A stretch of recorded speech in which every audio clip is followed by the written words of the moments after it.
안녕하십니까. 여러분의 무역 동반자 정재환입니다. 외국환 거래법은 할 수 있는 것과 할 수 없는 것을 단순하게 쭉 열거만 하고 있어서 정리하기가 매우 어렵습니다. 혹시 여러분들 외국환 거래법에서 해외로 송금을 할 때와 해외에서 송금을 받을 때 그 금액 같은 거 제한하고 있다는 사실은 알고 계셨습니까? 그래서 준비했습니다. 자, 오늘은 해외 송금 한도에 대해 알아보도록 하겠습니다. 이 영상은 지난번 영상이죠. 해외 예금 계좌 영상과 함께 보시면 더욱 좋습니다. 먼저 내가 해외로 송금을 하는데 송금 금액에 제한이 있다고? 그게 말이 되나요? 예, 있습니다. 아무런 증빙 없이 해외로 송금한다라고 했을 때 그것은 자본의 유출, 외화의 유출이라고 하여서 국가 경제에 큰 영향을 미칠 수가 있습니다. 자, 그래서 무역 거래와 같이 송장이 있고 거래 증빙이 있다라고 하면은 거래 증빙만큼 얼마든지 송금 거래를 할 수가 있지만 아무런 자료가 없다. 우리는 이것을 무자료 송금이라고 하여서 딱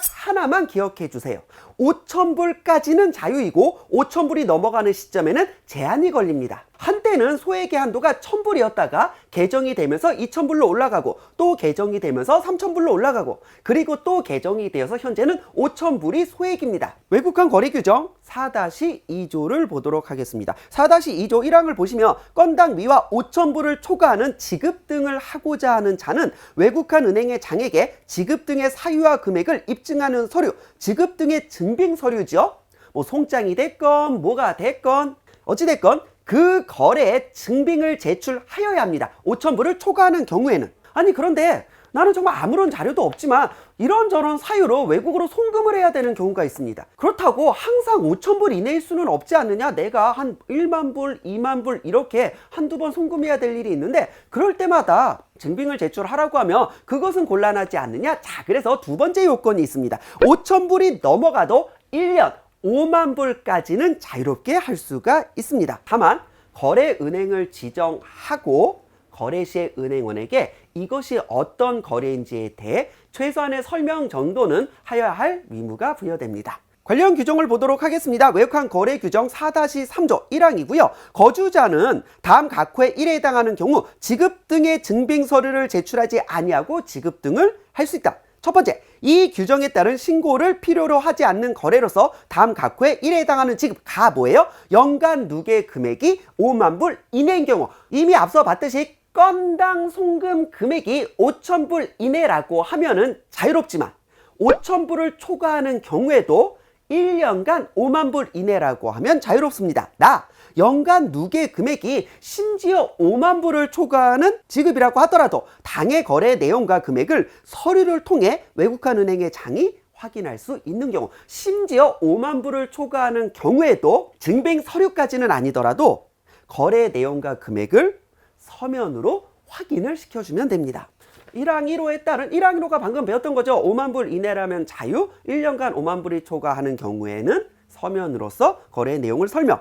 이렇게 지급을 하고자 하는 경우 거래 외국환 은행을 지정하여야 한다라고 규정하고 있습니다. 자, 그래서 5,000불이 넘어가는 경우에는 일단 거래 은행을 지정해야 한다라는 사실. 아니 그러면 거래 은행은 있는데 거래 은행을 지정해야 된다는 게 어떤 의미입니까?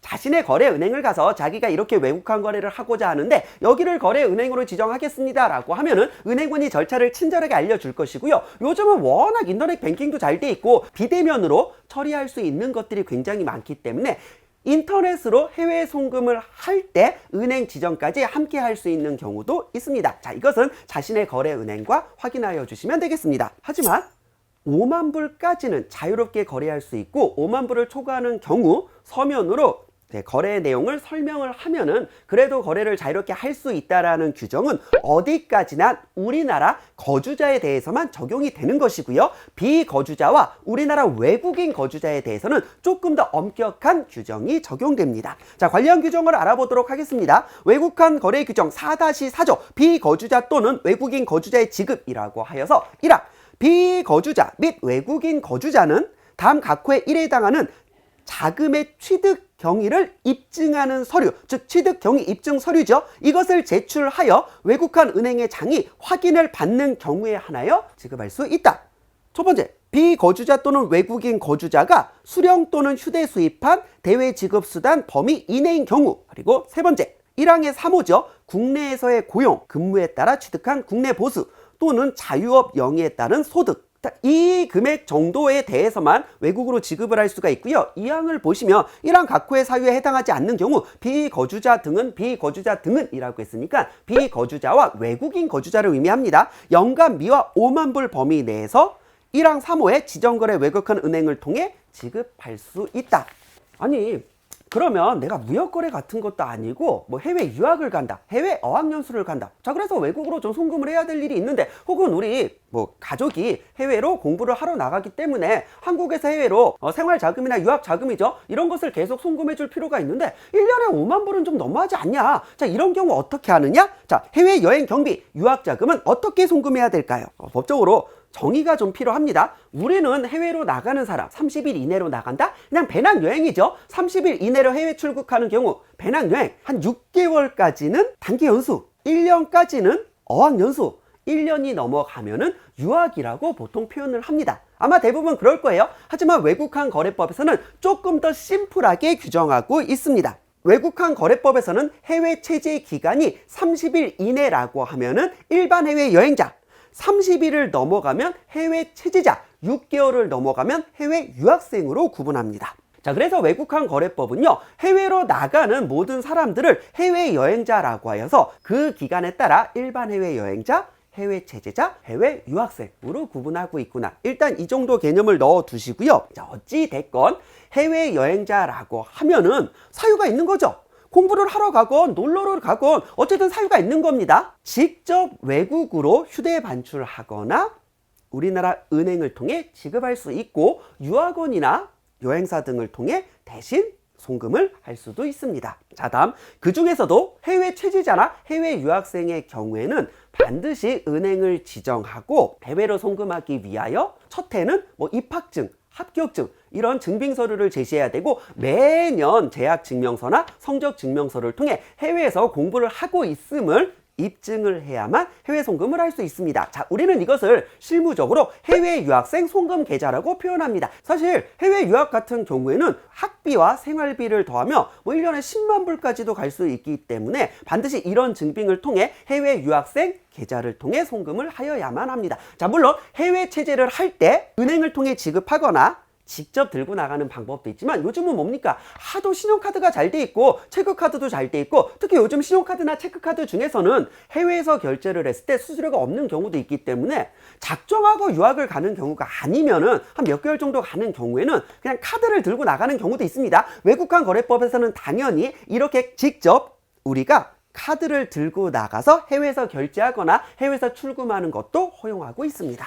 자, 관련 규정을 보도록 하겠습니다. 외국항 거래 규정 4-5조 해외여행 경비 지급 절차를 보도록 하겠습니다. 1항을 보시면 해외여행자는 해외여행 경비를 외국한 은행을 통하여 지급하거나 휴대 수출할 수 있다. 다만 일반 해외여행자가 30일 이내로 나가는 경우죠. 단순 배낭여행입니다. 일반 해외여행자가 은행을 통해 지급하는 경우는 흔치 않을 겁니다. 일반 해외여행자가 외국한 은행을 통하여 외국에 지급할 수 있는 경우는 다음 각호의 1에 해당한다라고 하여서 일반 해외여행자는 원칙적으로 달러를 들고 나가는 것이 원칙입니다. 그럼 일반 해외여행자가 은행을 통해 지급할 수 있는 경우는 언제가 있을까? 대표적으로 제가 3개를 찝어봤습니다. 1항 3호 외국에서의 치료비, 이제 몸이 좀 건강이 안 좋아서 외국으로 치료를 받으러 가는 경우, 야, 이쯤 되면은 회장님이죠. 우리나라가 이런 의료보험이 얼마나 잘 돼 있고 기술이 얼마나 좋은데. 4호 당해 수학기관에 지급하는 등록금, 연수비와 교재 대금 등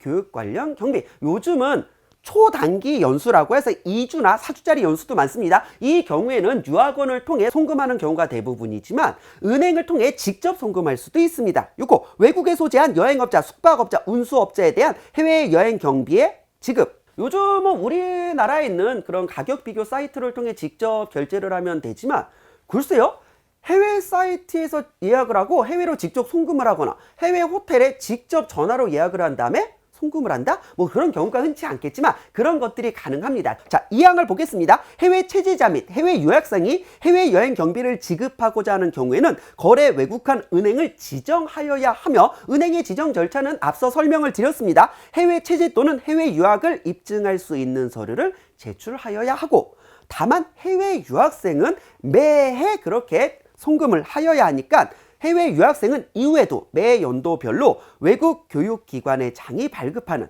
제약증명서 등 제약 사실을 입증할 수 있는 서류를 제출하여야 하고, 사망, 해외여행자는 해외여행 경비를 신용카드 등으로 지급할 수 있고, 신용카드 등이라고 해서 당연히 체크카드도 다 포함하는 것이고, 지급이라고 하면은 카드를 통해 현지 ATM에서 인출하는 것을 포함합니다. 자, 그럼 여기서 궁금한 것이 있습니다. 아니, 뭐가 이렇게 복잡하냐? 5,000불 이내라면 자유라고 했고 1년에 5만 불까지는 또 자유라고 했고, 5만 불이 넘어가도 서면으로 거래 내역을 확인만 해주면 자유라고 했는데 뭐 이렇게 복잡하게 증빙을 받아야 되느냐? 굳이 서면으로 정식으로 증빙까지 하면서 복잡하게 거래를 할 필요가 있을까요?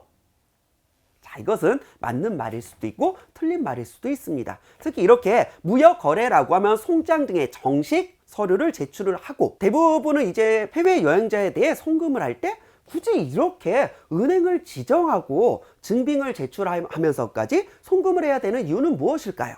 바로 국세청 통보 규정 때문에 그렇습니다. 이러한 증빙을 정식으로 제출하지 아니하고 거래를 하는 경우, 뭐 5만 불까지는 뭐 자유라고 했고 5만 불이 넘어가도 서면으로 확인만 하면 된다라고 했지만, 그 1년 내역이, 즉 1년 누계가 1만 불 아니면 건당 1만 불이 넘어가는 시점에 국세청장한테 바로 통보가 되고요. 국세청장은 뭐요? 뭐야, 이렇게 정식으로 거래 증빙을 제출하지도 않고 뭐 이렇게 거래를 많이 했어. 국세청이 예의주시하다가 세무조사로 이어질 확률이 굉장히 높습니다. 어찌됐건 10,000불이 넘어간 시점에 국세청에 통보가 되는데 그게 마음 편한 상황은 아닐 겁니다. 그래서 정식으로 거래 증빙을 제출하고 거래를 하는 것이 아름답습니다. 외국환 거래 규정 4-8조 국세청장 등에 대한 통보를 보도록 하겠습니다. 외국환 은행의 장은 다음 각 호의 1회에 해당하는 지급 등의 경우에는 매월별로 2월 10일 이내 지급 등의 내용을 국세청장에게 통보하여야 합니다. 1번, 지급인 및 수령인별로 연간비와 1만 불을 초과하는 경우. 2번, 정확하게는 1항의 2호지어 해외 유학생 및 해외 체지제 해외여행 경비 지급 금액이 연간비와 10만 불을 초과하는 경우. 자, 그 차이점을 아시겠습니까? 그냥 무자료 송금을 하면 10,000불이 초과하는 시점에 국세청에 통보되지만, 일단 해외 유학생 계좌 등록이라도 했다라고 하면은 10만 불을 넘어갈 때만 통보가 이루어집니다. 다 귀찮습니다. 결국 다 귀찮으니까 어차피 5,000불 이내라고 하면 아무것도 묻지도 따지지도 않고 자유라고 하지 않았느냐? 나는 그러면 내가 몇만 불을 송금해야 된다라고 했을 때 5,000불 이내로 끊어서 여러 번 분할 송금하면 되는 거 아니냐? 그게 또 그렇지가 않습니다. 외국환 거래가 자유화가 되었다라고 하지만, 외국환 거래는 다시 무역거래에 대한 경상거래와 무역거래와 상관없이 뭐 해외에서 부동산을 구매한다던가 해외에서 뭐 주식을 구매한다던가 다양한 이유로 자본만이 이동하는 자본거래로 구분할 수가 있고요. 외국환 거래가 자유화되었다는 건 경상거래가 자유화되었다는 것이지 자본거래가 자유화된 것은 아닙니다. 자본거래는 아직도 여전히 신고 규정을 두고 있습니다. 그리고 아무런 증빙 없이, 즉 5,000불 이내라고 할 때 아무런 증빙 없이 송금하는 것, 무자료 송금이죠. 이 무자료 송금은 자본거래로 취급될 확률이 굉장히 높습니다. 화면에 나오는 외국환 거래법에서 규정하는 자본거래에 대한 정의를 일단 확인하여 주시고요. 외국환 거래 규정 7-2조 자본거래에 해당하지만 신고 등을 하지 않아도 되는 경우에는 뭐라고 규정하고 있냐면, 자, 7호를 보시면 이 장에 위한 자본거래로서 거래 건당 지급 등의 금액이 미화 5,000불 이내인 경우라고 하면서 괄호 안에 뭐라고 되어 있습니까? 분할하여 지급 등을 하는 경우에는 각각의 지급 등의 금액을 합산한 금액을 말하며 라고 해서, 이렇게 합산한 금액이 당연히 5,000불이 넘겠죠. 그럴 때는 자본거래 신고를 하여야 하고, 이 신고 절차가 또 굉장히 복잡합니다. 이러다 보니 이제 거래 내역이 명확한 무역거래가 아니라고 하면은 외국환 거래법에 의해 해외 송금이 제한될 수 있는 점 분명히 유의하여 주시기 바랍니다. 해외 송금이 제한된다라는 건 우리나라에서 외국으로 송금하는 것도 제한이 되지만, 외국에서 우리나라로 돈이 넘어오는 것도 제한된다라는 거 함께 주의를 하여 주시기 바랍니다. 지금 제가 영상으로 찍는 것들이 우리가 계속 무역 업무를 하다 보면 발생하는 문제들입니다. 그래서 일단 원칙적인 부분을 설명을 드렸고요. 그럼 나는 결국 어떻게 해야 되느냐 하는 부분들에 있어서는 정재환 관세사무소에서 아름답게 처리를 해드리도록 하겠습니다. 오랜만에 PPL 나왔어요. 외국환 거래 고민하지 마시고요. 무언가 조금이라도 뭐 불편하다, 조금이라도 문제가 있을 것 같다, 조금이라도 의심이 된다라고 하면은 여러분의 무역 전문가 정재학 그리고 묶음사가 함께 하겠습니다. 여기까지 외국환 거래법에 대한 영상을 또 정리해봤고요. 다음엔 더 좋은 영상으로 찾아뵙겠습니다. 안녕!